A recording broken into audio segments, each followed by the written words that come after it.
बिस्मिल्लाहिर्रहमानिर्रहीम। अस्सलाम वालेकुम व्यूअर्स, कैसे हैं आप सब व्यूअर्स? आप सबको खुशामदीद हमारे चैनल पे। मैं हूं आपका होस्ट मोहम्मद आसिफ। व्यूअर्स, आज की वीडियो में हम लोग बात करने वाले हैं जो इटली की। इस टाइम आप लोग हर साइट पर आप लोग सुन रहे होंगे, न्यूज़ चैनल्स के ऊपर, इवन आप लोगों को सोशल मीडिया प्लेटफॉर्म्स के ऊपर, यूट्यूब चैनल्स के ऊपर आप लोगों को वीडियोस मिल रही होंगी कि इटली ने अपना जो सीज़ा वीज़ा है उसको ओपन कर दिया है और उसमें पाकिस्तान और बांग्लादेश जो कि लास्ट ईयर इंक्लूड नहीं थे उनको भी शामिल कर लिया है। चलें, यहाँ तक आप लोगों ने काफ़ी वीडियोस देख ली होंगी, आप लोगों को सारा प्रोसेस पता होगा कि ये अक्टूबर के एंड से स्टार्ट हो रहा है, दिसंबर के एंड तक चलेगा। 30,000 वीज़ाज हैं, आपने अप्लाई करना है, आपको एजेंट्स हज़रात की ज़रूरत है जो आपके लिए एम्प्लॉयर फाइंड आउट करें, ये सारा प्रोसेस करें। यहाँ तक हर एक को इन्फॉर्मेशन यहाँ तक ऑलमोस्ट मालूम होगी जो कि इस टाइम इस चीज़ को फॉलो अप कर रहा है। लेकिन कोई भी जगह, किसी भी न्यूज़ चैनल के ऊपर, किसी भी वीडियो में आप लोगों को ये नहीं बताया जा रहा होगा कि ये वीज़ा कितनी देर का होता है, वीज़ा लेने के बाद आपका यूरोप में क्या फ्यूचर है, आपका इटली में क्या फ्यूचर है, ये वीज़ा एक्सटेंडेबल है, नॉन एक्सटेंडेबल है, कितने महीने का होगा, आप क्या कुछ कर सकते हैं, और अगर नॉन एक्सटेंडेबल है तो आपने वापस जाना पड़ेगा आपको। तो व्यूअर्स, आपको आज की वीडियो में यही बातें आपको सारी पता चलेंगी, क्योंकि जो बेसिक इन्फॉर्मेशन है वो आप लोगों को बाकी न्यूज़ चैनल्स पे, बाकी यूट्यूब वीडियोस में आप लोगों को मिल जाएंगी कि ये इसमें सारा प्रोसीजर क्या है। आप लोगों को ये भी अच्छी से मालूम होगा कि ये आप सारा प्रोसेस को नहीं कर सकते, आपको किसी न किसी पर्सन की, कोई आपका जानने वाला है, रिश्तेदार है, दोस्त है, कज़न है, कोई आपका कोई वैसे ही एजेंट हज़रात वाकिफ़ हैं आपके, तो आप उनसे ये प्रोसेस करवा सकते हैं। आज की वीडियो में जो मैं आपको इन्फॉर्मेशन देने वाला हूँ वो ये है कि अब आपके पासपोर्ट पे लग गया है वीज़ा। आपने 10, 15, 20 लाख आपने कर दिए हैं पे, अब आपने यहाँ पर आना है, तो उसके बाद आपका फ्यूचर क्या होगा। ये सिंपल सी बात है कि ये वीज़ा होता है 9 माह का, नॉन एक्सटेंडेबल होता है। समटाइम्स तो ये भी होता है कि जो वीज़ा, जिस एम्प्लॉयर का आपको वीज़ा मिला है उसके पास काम ही नहीं होता, कि मसलन ये नहीं होता कि आपको जिस एम्प्लॉयर ने वीज़ा दिया है आपने उसके पास जाकर काम भी करना है, सिर्फ उसने आपको डॉक्यूमेंट्स में काम दिया होगा। तो ये भी सिस्टम चलता है अब, और कई लोग तो करते ही नहीं है, वो तो आते ही किसी और जगह स्लिप हो जाते हैं। लेकिन कहाँ पर अब इस टाइम सिचुएशन क्या है, हालात क्या चल रहे हैं यूरोप के, कोरोना की बाद से या कोरोना से पहले, या फिर जो इस टाइम अपॉर्चुनिटीज हैं वो क्या हैं। तो व्यूअर्स, अगर हम इस टाइम सबसे पहली जो ऑप्शन आती है हर एक के माइंड में वो होगा जर्मनी। अगर हम जर्मनी की बात करें तो जर्मनी में एक ही ऑप्शन बचता है, आप आते हैं, आपने आकर असाइलम करना है, आप असाइलम करते हैं। असाइलम इस टाइम व्यूअर्स समझ लें कि इम्पॉसिबल हो चुका है जर्मनी में, क्योंकि आप सीधे कैंप में ही आपको रखा जाता है, साल और 2 साल का ऐसा कम से कम आपको कैंप में रखा जाता है। वहीं पर आपकी हेयरिंग्स होती हैं, वहीं पर आपका केस सुना जाता है, वहीं पर अपील्स होती हैं, वहीं पर रिजेक्शन होती है, और जिसका केस एक्सेप्ट होगा वही आगे जाएगा, वरना वहीं से डिपोर्ट। और समझ लें कि 95% केसेस में डिपोर्टेशन ही आपका मुकद्दर बनती है, क्योंकि 5% जिनके केसेस एक्सेप्ट होते हैं वो किसी और मसलिक से या किसी और मजहब से ताल्लुक़ रखते हों तो उनको एक्सेप्ट किया जाता है। तो असाइलम वाला जर्मनी में तो आप माइंड से निकाल दें, वो 3-4 साल पहले वाले रूल खत्म हो चुके हैं।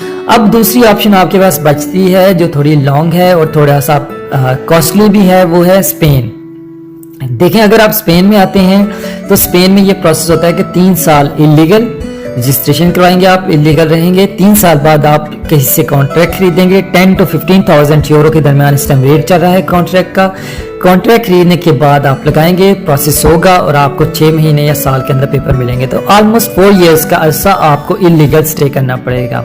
उसके बाद की जितनी डिटेल्स हैं वो आप हमारे चैनल पे जाएं, आपको बहुत सी स्पेन की वीडियोस मिल जाएंगी। अगर हम बात करें इसके बाद वाला ऑप्शन तो वो है इटली। इटली में आप आ रहे हैं, इटली में ही आप असाइलम कर दें। असाइलम अप्लाई करेंगे तो आपको कम से कम 2, 2.5, 3 साल जो है ना आपको असाइलम के चक्कर इस सारे प्रोसेस में से गुजरना पड़ेगा। उसके बाद आपको डॉक्यूमेंट्स मिलेंगे और फिर आप इटली में रह सकते हैं। अब इटली और स्पेन की जो अर्निंग्स के हवाले से है, एक नेगेटिव ही आपको रेटिंग मिलेगी कि अगर आप मुझसे पूछें तो आपको, मैं अगर 10 में से अगर स्पेन और इटली को मैं अगर मार्क्स दूँ तो ये आपको 3 पॉइंट्स मैं इनको दूंगा। लेकिन यही अगर हम जर्मनी की बात करें तो ये points Germany, Norway, Denmark, Sweden, Holland, तो ये 10 में से 8 और 10 में से 9 पॉइंट्स मैं दूंगा कि अर्निंग के हवाले से। मगर यहाँ पर आप लोग इस टाइम किसी भी सूरत में परमानेंट नहीं हो सकते। तो लास्ट ऑप्शन व्यूअर्स बचता है आपके पास पुर्तगाल का, जो कि आपके कॉस्टली भी इतना नहीं है और फास्ट ट्रैक पर भी है। लाइक आप लीगल इंटर हुए हैं तो आपके जिस दिन आप इंटर हुए हैं, फर्ज करें अगर आप उसी दिन अपना पुर्तगाल का प्रोसेस स्टार्ट करवा देते हैं तो आपको मैक्सिमम 6 to 7 मंथ्स के अंदर अंदर, जब तक आपका वीजा वैलिड है इटली का, आपके डॉक्यूमेंट्स निकल आएंगे पुर्तगाल के। अच्छा, अब पुर्तगाल की जो अर्निंग है उसको मैं एग्जैक्ट वही रेटिंग दूंगा जो स्पेन और इटली की है, लेकिन यहाँ पर एक आपको सिर्फ सबसे जो बड़ा फायदा है वो ये है कि 5 साल के बाद आपके हाथ में पुर्तगाल का मसलन यूरोपियन किसी कंट्री का पासपोर्ट होगा और ये पासपोर्ट आपको फिर पूरी दुनिया में फ्री एंट्री दिलवाएगा। और यही काम बेसिकली जो यहाँ पर आकर पुर्तगाल के डॉक्यूमेंट्स जमा कराते हैं, सबसे मेन जो उसका एडवांटेज है वो लोग यही यूटिलाइज करते हैं। उसके अलावा व्यूअर्स अगर हम डेवलप कंट्रीज की बात करें तो कोई कंट्री ऐसा नहीं है जो कि आपको आपकी लीगल एंट्री पे, लाइक आपके लीगल वीजे पे आपको कन्वर्जन दे दे। आप कहीं कन्वर्ट नहीं कर सकते, क्योंकि मुझे मालूम है ये कमेंट्स में भी हमें क्वेश्चन सुनने को मिलेगा, ईमेल्स पे भी, लेकिन आप इस पुर्तगाल इस वीजे को इटली के चेंज अगर करवा सकते हैं तो वो जस्ट एक पुर्तगाल है और उसके बाद स्पेन है। पुर्तगाल में फास्ट ट्रैक प्रोसेस होता है 6 मंथ्स में, स्पेन में 3-4 साल लग जाते हैं। पुर्तगाल में आपके पैसे भी कम लगते हैं, स्पेन में आपके पैसे भी बहुत ज़्यादा लगते हैं। इटली की बात करें तो यहाँ असाइलम है, कैंपों में धक्के खाने हैं, उसके बाद अर्निंग्स के मामले में बहुत ज़्यादा यहाँ पे इनसिक्योरिटीज़ हैं, फ्यूचर इनसिक्योर है। और स्पेन और पुर्तगाल का पासपोर्ट भी कम से कम आपको 10 to 15 ईयर्स के बाद जाकर मिलता है। तो व्यूअर्स अब आप लोगों ने खुद डिसाइड करना है, क्योंकि मैंने बहुत सी वीडियोस मैंने आपके लिए देखी, क्या कहीं पर ये इन्फॉर्मेशन आपको अवेलेबल है? ये इन्फॉर्मेशन कोई भी नहीं दे रहा, क्योंकि बेसिकली सब लोग इस टाइम बात करें कि खुल गए।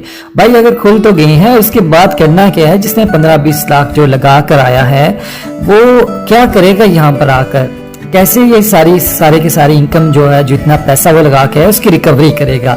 तो उसकी रिकवरी के लिए व्यूअर्स आपको पहले तो लीगल रहना बहुत जरूरी है। अगर आप लीगल नहीं होंगे तो समझ लें कि ये जो पैसा आप लगा कर आ रहे हैं ये आप अगले 5 साल भी रिकवर नहीं कर सकते। तो अगर आप ये पैसा नहीं रिकवर कर सकते तो फिर उसके बाद आप प्लस में कैसे, कितनी देर बाद जाएंगे? तो व्यूअर्स ये था आज की वीडियो का लबे लबाब। इंशाल्लाह आपसे फिर मुलाकात होगी नेक्स्ट वीडियो में। इसी तरह आप लोगों से इन्फॉर्मेशन शेयर करते रहेंगे। इस वीडियो को आप लोग ज्यादा से ज्यादा जो है ना लोगों के साथ शेयर करें, ताकि लोगों के पास इन्फॉर्मेशन हो जो इन वीजाज की इस टाइम तो गदो में लगे हुए हैं और उनको पता हो कि उन्होंने यहाँ पर आकर करना क्या है। सो व्यूअर्स इंशाल्लाह आपसे मुलाकात होगी नेक्स्ट वीडियो में। हमें अपनी दुआओं में याद रखें। अल्लाह ताला आप सब करने के बाद अब मिलते हैं नेक्स्ट वीडियो में। तब तक के लिए अल्लाह हाफिज़, टेक केयर।